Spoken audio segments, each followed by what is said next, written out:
할렐루야. 함께한 여러분 주님의 이름으로 환영하면서 오늘은요 제목이 참 아름답습니다. 하나님의 작품 전시회라는 제목으로 은혜 나누겠습니다. 에베소서 2장 7절과 10절 말씀을 가지고 말씀 안에 은혜 있는 하나님의 음성을 듣기를 소망합니다. 다 같이 읽습니다. 시작. 이는 그리스도 예수 안에서 우리에게 자부하심으로써 그 은혜의 지극히 풍성함을 오는 여러 세대에게 나타나게 하십니다. 너희는 그 은혜를 위하여 믿음으로 말미암아 구원을 받았으니 이것은 너희에게 난 것이 아니요 하나님의 선물이라. 행위로 난 것이 아니니 이는 누구든지 자랑하지 못하게 함이라. 우리는 그가 만드신 바라 그리스도 예수 안에서 선한 일을 위하여 지으심을 받은 자니 이 일을 하나님이 전에 예비하사 우리로 그 가운데서 행하게 하려 하심이라. 아멘. 오늘 이 말씀을 가지고 하나님의 작품 전시회라는 제목으로 은혜 나누겠습니다. 저번에도 이런 타이틀을 써봤는데 다시 한번 말씀을 보니까 정말 우리는 전시회 안에 하나님의 작품임을 기억하는 그런 시간 될 수 있기를 소망합니다. 여러분 미술관이나 전시회에 가본 적이 있습니까? 당연히 가면 참 많은 작품들이 있습니다. 어떤 작품은 처음 보는 순간부터 우리의 눈을 사로잡습니다. 그런데 가만히 작품을 바라보고 있으면 조금씩 생각이 달라집니다. 처음에는 그림을 봅니다. 그러다가 그 그림을 그리는 사람이 누구일까? 누가 이 그림을 그렸을까? 그리고 왜 그렇게 그렸을까? 그리고 이 작품을 통해서 무엇을 말하고 싶은 것일까? 그러면 결국 좋은 작품은 작품만 보는 것이 아니라 그 작품을 만든 사람을 생각해야 합니다. 여러분 알다시피 세계적인 유명한 그림 가운데 레오나르도 다빈치의 모자나 있죠. 그러면 모나리자가 있습니다. 그 그림 속의 여인이 누구인지에 대해서는 확실히 이야기하는 분들은 없습니다. 그러나 우리가 모나리자를 생각할 때 반드시 기억할 이름이 있죠. 레오나르도 다빈치. 그럼 왜 그렇습니까? 작품을 보면 그 작품이 만든 작가를 생각하기 때문입니다. 작품에는 자기의 생각이 담겨 있고 자기의 솜씨가 담겨 있고 작가의 의도가 있습니다. 그런데 사랑하는 여러분, 오늘 성경을 펼쳐보니까 놀랍게도 작품 이야기가 나옵니다. 에베소서 2장 10절이죠. 우리는 그가 만든 바라. 자, 다른 번역에는 이 말씀을 이렇게 얘기하더라고요. 우리는 하나님의 작품입니다. 여러분, 이 말씀을 그냥 지나치지 마시기 바랍니다. 한번 마음으로 고백하기 바랍니다. 나는 하나님의 작품입니다. 할렐루야. 우리 여러분 옆을 보면서 하겠습니다. 나는 하나님의 작품입니다. 맞습니다. 여러분 특별한 사람만 하나님의 작품이 아닙니다. 목사만이 작품이 아닙니다. 재능이 많은 사람만 작품이 아닙니다. 예수 그리스도 안에 우리 한 사람 한 사람이 하나님의 작품 믿으시면 아멘.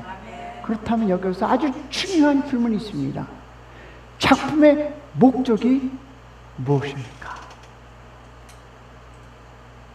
여러분 아름다운 하나님의 작품, 그러면 작품의 목적이 무엇일까요?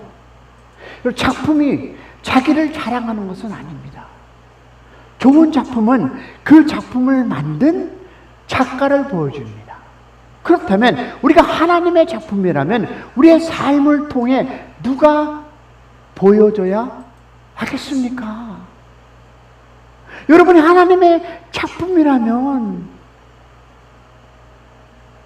우리의 삶을 통해 누가 보여줘야 합니까? 내가 보여줘야 합니까? 내 능력이 보여줘야 합니까? 내 자랑이 보여줘야 합니까? 아닙니다. 하나님이 보여줘야 합니다. 할렐루야. 이것이 오늘 말씀의 핵심입니다. 저는 이 말씀을 묵상하면서 한 가지 생각을 했습니다. 그렇다면 교회는 무엇일까? 저는 이렇게 표현하고 싶습니다. 교회는 하나님의 작품 전시장입니다.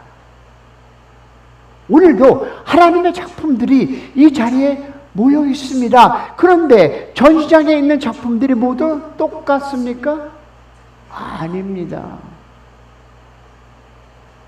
크기도 다르고 색깔도 다르고 그리고 또 모양도 다르고 그러면 우리도 그렇습니다.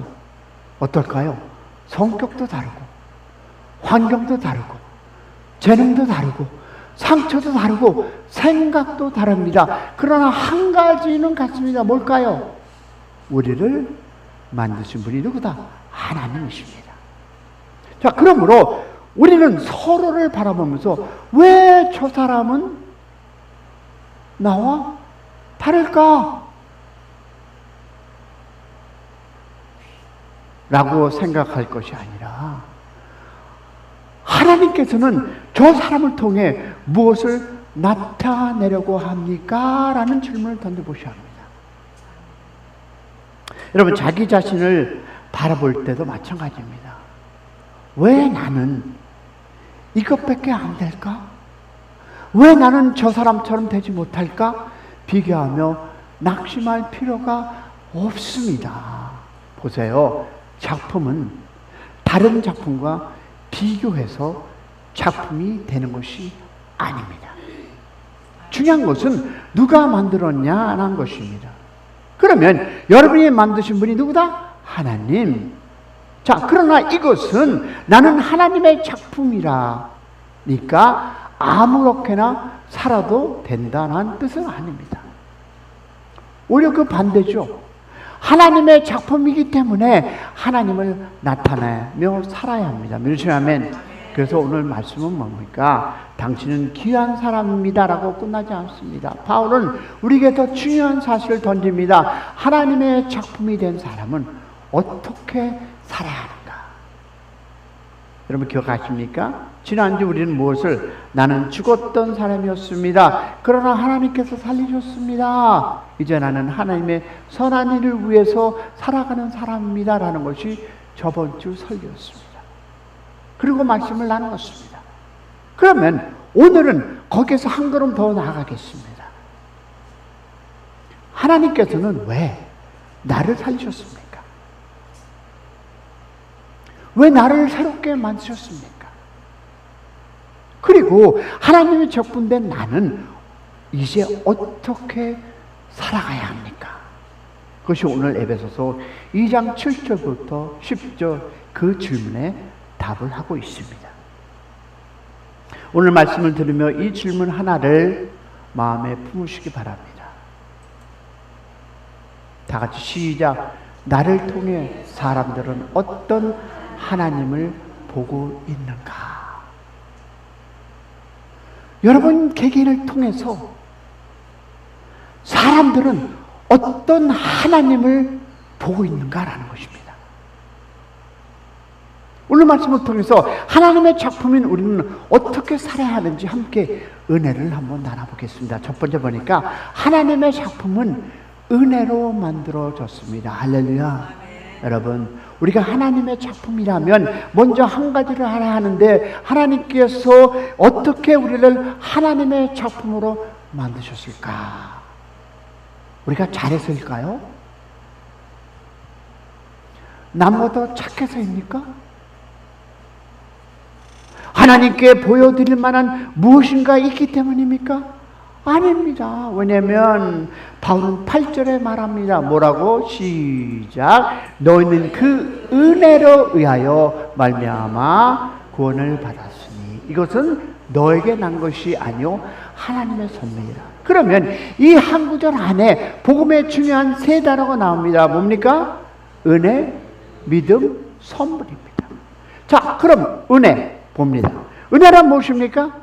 받을 자격이 없는 사람이 받는 것이 바로 은혜. 믿으시면 아멘. 그러면 값을 지불할 수 없는 사람에게 거저 주는 것이었습니다. 지난주 말씀에서 바로 우리의 각오를 조금 부족한 사람, 조금 연약한 사람이라고 말하지 않습니다.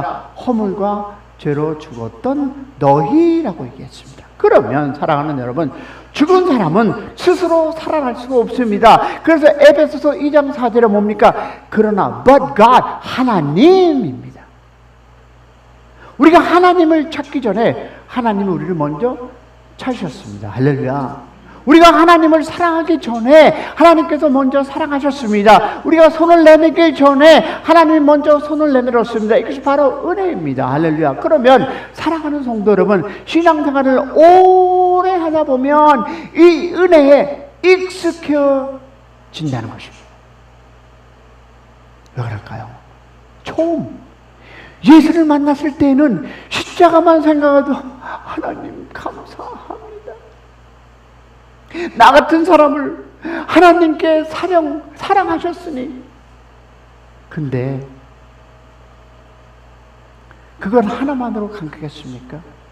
그런데 여러분, 시간이 지나면서 예배도 익숙해지고 기도도 익숙해지고 말씀도 익숙해지고 심지어 은혜라는 말에는 익숙해질 수 있다는 것입니다.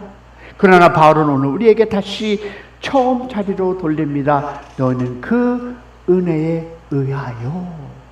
여러분, 너희가 여기까지 온 건 너희가 잘해서가 아니라 은혜다. 그렇죠? 할렐루야. 그러면 처음에도 은혜였고 오늘도 은혜였고 마지막까지 은혜입니다. 할렐루야. 자, 그 다음에 두 번째 뭘까요? 믿음이라는 단어가 나옵니다.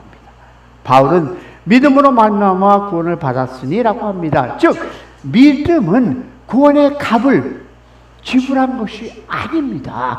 믿음은 하나님께서 주시는 선물을 받아들이는 손과 같습니다. 이런 어떤 사람에게 아주 귀한 항아리가 있었습니다. 근데 어느 날 깨져버렸습니다. 그러나 그 주인은 그 항아리를 버리지 않았습니다. 그래서 깨진 조각을 모아서 다시 붙이고 다듬었습니다. 왜 그렇게 했습니까? 자기가 사랑하였기 때문입니다. 우리도 그렇습니다. 죄로 깨지고 상처로 깨지고 실패로 깨지고 때로는 잘못된 선택으로 인생의 한 부분이 깨지기도 했습니다. 그러나 하나님께서 그런 우리를 보시고 이제 너는 쓸모없다 라고 하지 않으셨습니다. 우리를 버리시지 않으시고 예수 그리스도를 붙들어 주셨습니다. 할렐루야. 안에서. 그런데 복음은 깨진 것을 다시 붙이는 것보다 훨씬 놀랍습니다. 제가 제일 좋아하는 성경 구절이 바로 이 구절입니다. 고린도후서 5장 17절. 다 같이 시작. 누구든지 그리스도 안에 있으면 새로운 피조물이라. 여러분, 하나님께서는 우리를 조금 고쳐 놓지 않으셨습니다. 그리스도 안에서 새로운 사람으로 만드셨다. 할렐루야. 복음은 여러분, 나쁜 사람이 조금 착해지는 정도가 아닙니다. 죽었던 사람이 살아나는 것. 할렐루야.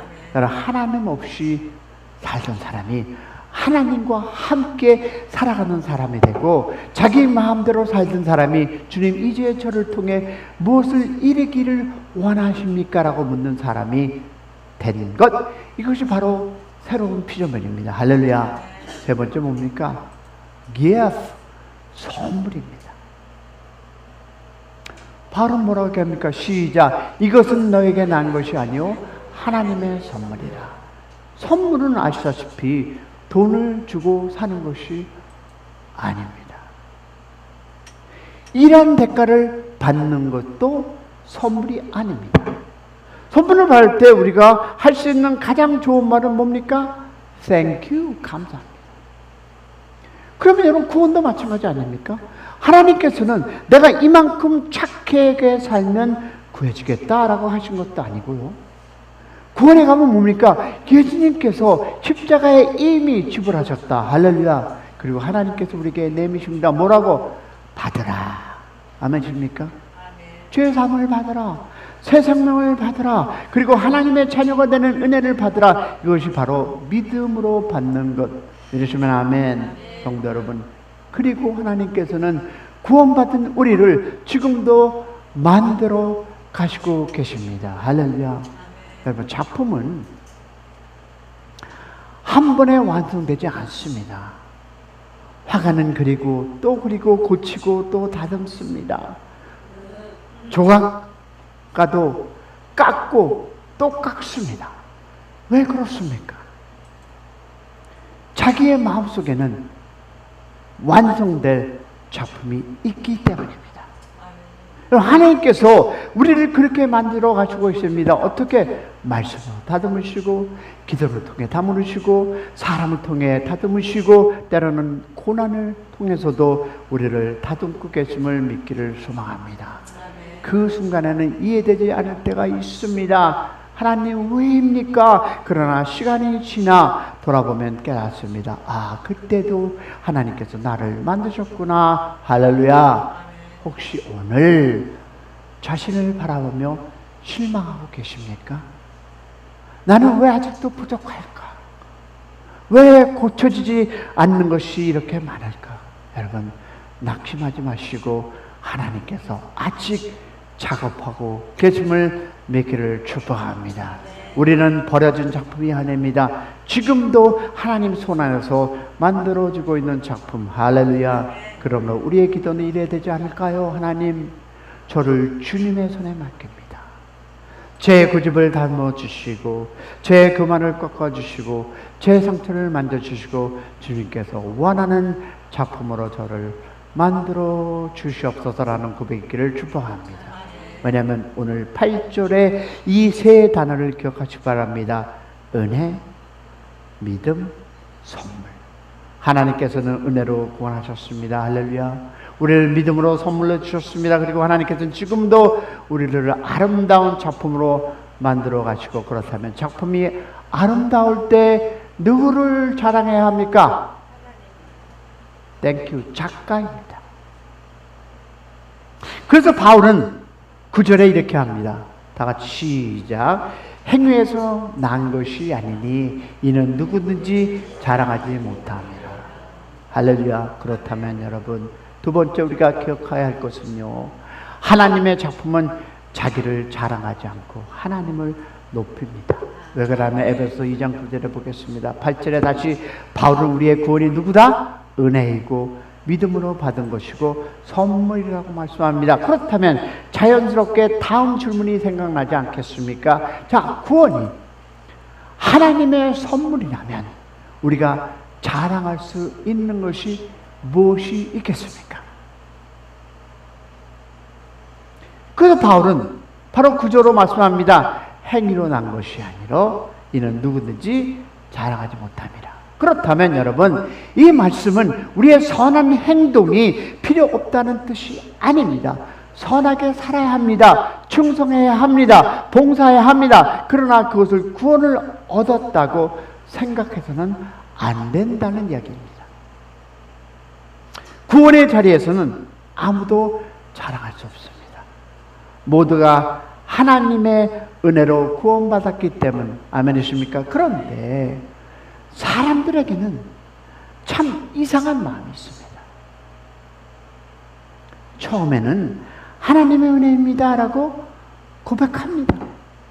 그런데 시간이 지나가고 일이 잘 되기 시작하면 조금씩 그래도 내가 했다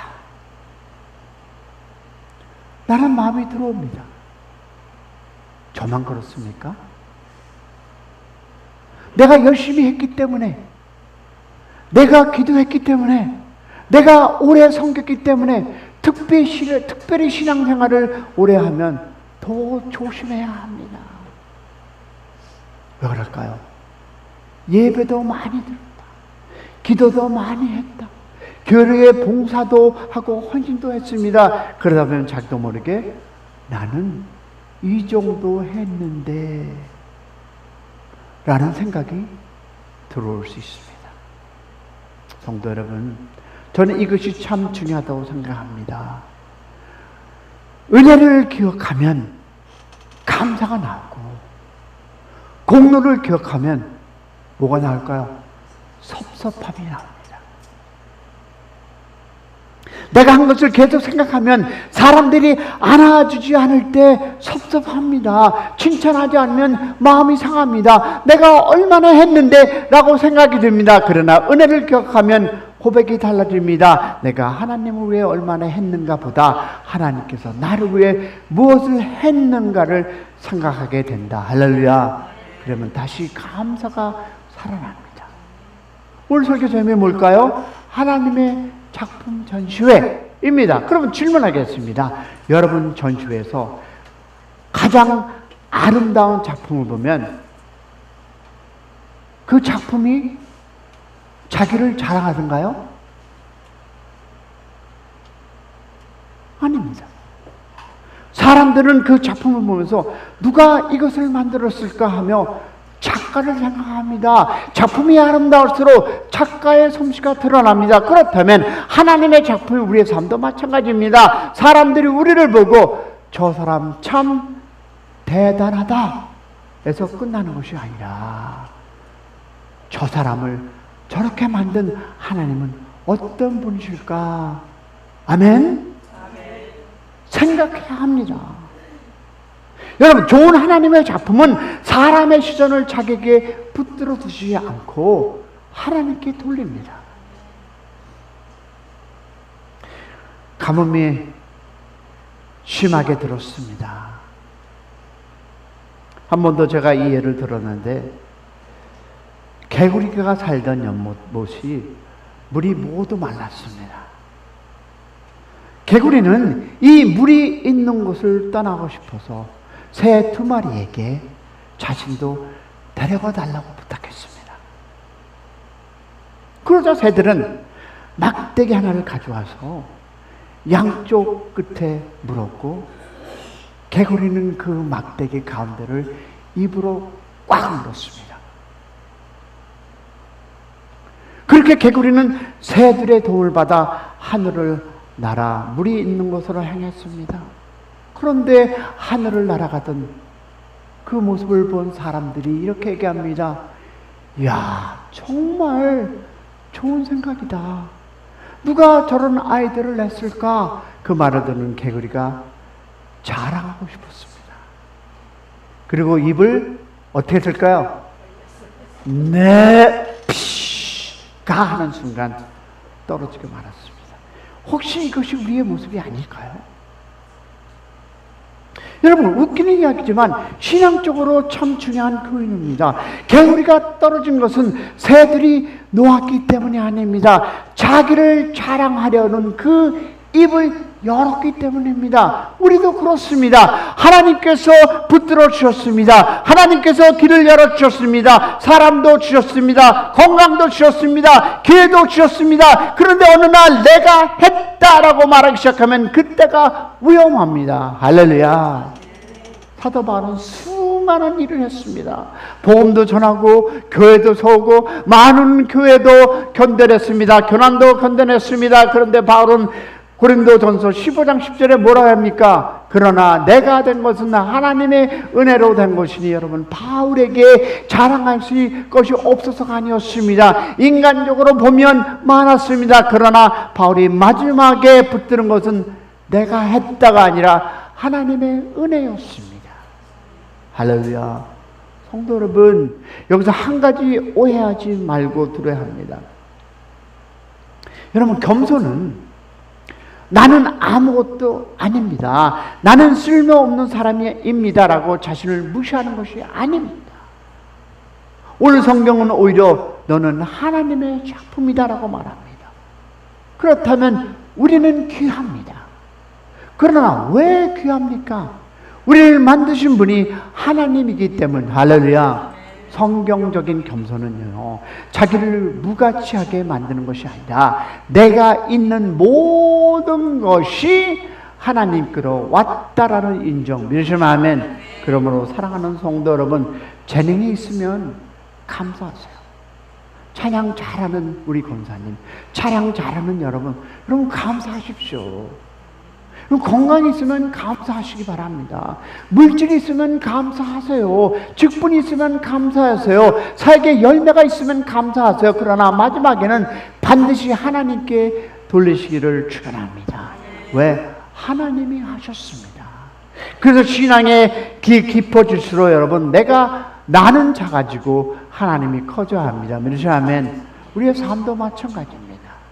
하나님의 작품인 우리의 목적은 나를 드러내는 것이 아니라 나를 만나신 하나님을 드러내기를 축원합니다. 그러므로 우리의 평생 고백이 내가 했습니다가 아니라 하나님이 하셨습니다라는 고백을 하시기를 축복합니다. 내가 여러분에게 얘기했죠. 제가 왜 간증 집회를 안 되는지 얘기했습니까? 간단합니다. 내 자랑을 하기 때문에 안 되는 것입니다. 여러분, 모든 것은 하나님의 은혜였습니다. 그런 은혜가 되기를 축복합니다. 그런데 바울은 여기서 끝나지 않죠. 하나님께서 우리를 아름다운 작품으로 만들고 가만히 전시해 놓은 것이 아니라 그 작품에는 분명한 목적이 있었습니다. 그것이 바로 세 번째입니다. 자, 다 같이 볼까요? 시작. 하나님의 작품은 선한 일을 통해 하나님을 나타낸다는 것입니다. 자, 8절 보겠습니다. 8절에 뭐라고 합니까? 하나님의 선물이라. 그리고 9절에는 누구든지 자랑하지 못하게 함이라. 그리고 이제 10절에 다시 말씀합니다. 다 같이 시작. 우리는 그가 만드신 바라 그리스도 예수 안에서 선한 일을 위하여 지으심을 받았나니. 할렐루야. 여러분, 여기서 아주 중요한 복음의 순서가 있습니다. 은혜로 구원을 받았습니다. 그러므로 자랑할 것이 없습니다. 그리고 이제 선한 일을 위해 살아간다. 할렐루야. 이 순서가 바뀌면 안 됩니다. 우리는 선한 일을 해서 구원받은 것이 아니다. 맞죠? 그러면 구원받았기 때문에 선한 일을 하는 것입니다. 믿으시면 아멘. 그러면 하나님의 사랑을 받기 위해 섬기는 것이 아니라 이미 사랑받았기 위해 섬기는 것임을 믿기를 축복합니다. 그래서 여러분, 신앙생활은 억지로 해야 하는 의무가 아니라 받은 은혜에 대한 감사의 삶이 되기를 축복합니다. 우리 10절을 다시 볼까요? 우리는 그가 만드신 바라. 바로 이 말씀입니다. 왜? 우리는 하나님의 작품. 그런데 하나님께서는 우리를 작품으로 만들어 놓고 그냥 전시장에 가만히 두지 않았어요. 그래서 성경은 뭐라 합니까? 선한 일을 위하여 지으심을 받았죠. 그러면 하나님의 작품은 여러분 기억하세요. 하나님의 작품은 살아 움직이는 작품입니다. 하나님의 작품은 벽에 걸어두는 작품이 아닙니다. 그의 예배당에 와서 앉아서 예배드리는 작품이 아니라 살아있는, 움직이는 여러분의 가정 속에서, 여러분의 비즈니스 속에서, 여러분의 이웃을 통해서 살아서 움직이는 작품임을 믿기를 축복합니다. 살아가는 작품, 섬기는 작품, 용서하는 작품, 넘어진 사람의 손을 쥐어주고 아픈 사람을 돌아보며 우리의 삶을 통해서 하나님의 마음을 보여주는 작품이 여러분이라는 것을 믿기를 소망합니다. 실수한 사람을 정죄하기보다 품어주는 선한 일을 하는 작품, 어려운 사람에게 좋으니 손을 내미는 작품, 가정에서 먼저 따뜻한 말을 건져내는 그런 선한 일의 작품이 되시기를 주님의 이름으로 축원합니다. 하나님은 결코 작품은 작은 일만 하는 것이 아닙니다. 왜냐하면 10절에 다시 볼까요? 다 같이 시작. 이 일은 하나님이 전에 예비하사 우리를 그 가운데서 행하게 하랍니다. 살아있는 작품은 여러분 걸어놓는 게 아니에요. 그 길을 예비하사 우리를 그 가운데 행하게 하려고. 이 작품이 우리의 이웃에게, 이 작품이 우리의 가정에게, 이 작품이 우리의 이웃에 살아가는 모든 이들에게 작품이 살아서 움직이는 그런 은혜가 있기를 축원합니다. 우리가 선한 일을 여러분 억지로 만들어내는 것이 아닙니다. 하나님이 이미 예배하셨고 그 작품인 여러분께서 그 예배한 일을 오늘도 내일도 우리의 인생길에 그 작품의 은혜로 나누시기를 축원합니다. 오늘 내가 만나는 사람 가운데 그런 축복이 있기를 소망합니다. 오늘 내가 만나는 우리 가정에게 그런 은혜와 직장과 교회 안에 함께하기를 주님의 이름으로 축원합니다. 어쩌면 오늘 하나님께서 나에게 한 사람을 보내주면서 이 사람을 사랑해 주어라, 용서해 주어라 할 때 그 용서와 사랑이 함께하는 여러분이 작품 되기를 축원합니다. 사랑하는 여러분, 그들은 당신을 통해 하나님을 어떻게 해석할까요? 라는 질문을 붙잡기 원합니다. 저는 이 질문이 오늘의 말씀에 참 중요하다고 생각합니다. 왜냐하면 많은 사람들은 성경을 읽기 전에, 다시 한번, 많은 사람들은 이 성경을 읽기 전에 뭘 먼저 할까요? 그리스도인을 먼저 읽기 때문입니다. 교회에 오기 전에 교회에 다니는 사람을 먼저 봅니다.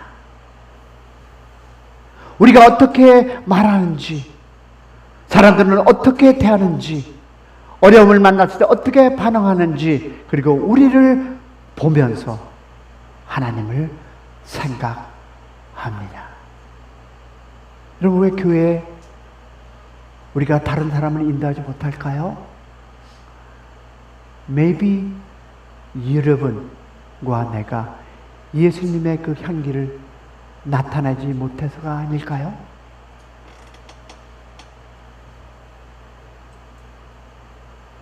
사람들은 여러분, 나를 통해 어떤 하나님을 보고 있습니까? 내가 용서하는 모습을 보면서 하나님은 용서하는 분이구나 라고 볼까요? 내가 어려운 사람을 그 돕는 모습을 보면서 하나님은 어려운 사람을 외면하지 않으시구나 라는 모습을 보겠습니까? 내가 어려움 속에서 믿음을 잃지 않는 모습을 보면서 아, 저 사람을 믿는 하나님에게는 뭔가 있구나 라고 얘기를 합니까? 그것이 바로 하나님의 작품으로 살아가는 모습임을 기억하시기를 축복합니다. 오늘 제목, 하나님의 작품 전시회. 우리는 완전한 사람은 아닙니다. 그러나 은혜로 구원받은 하나님의 작품이 모인 것이 바로 교회입니다. 저는 이런 말을 듣는 우리 샘 중학교가 되기를 원합니다. 저 사람을 보니 하나님이 어떤 분인지 조금은 알 것 같습니다. 사랑하는 성도 여러분, 우리를 은혜로 구원해 주셨고 하나님의 작품으로 만드셨고, 그리고 이제 우리를 세상에 보내십니다.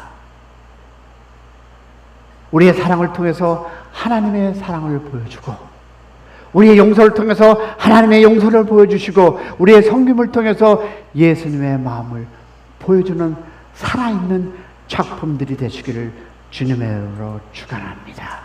오늘 나를 통해서 사람들은 어떤 하나님을 보게 될까요?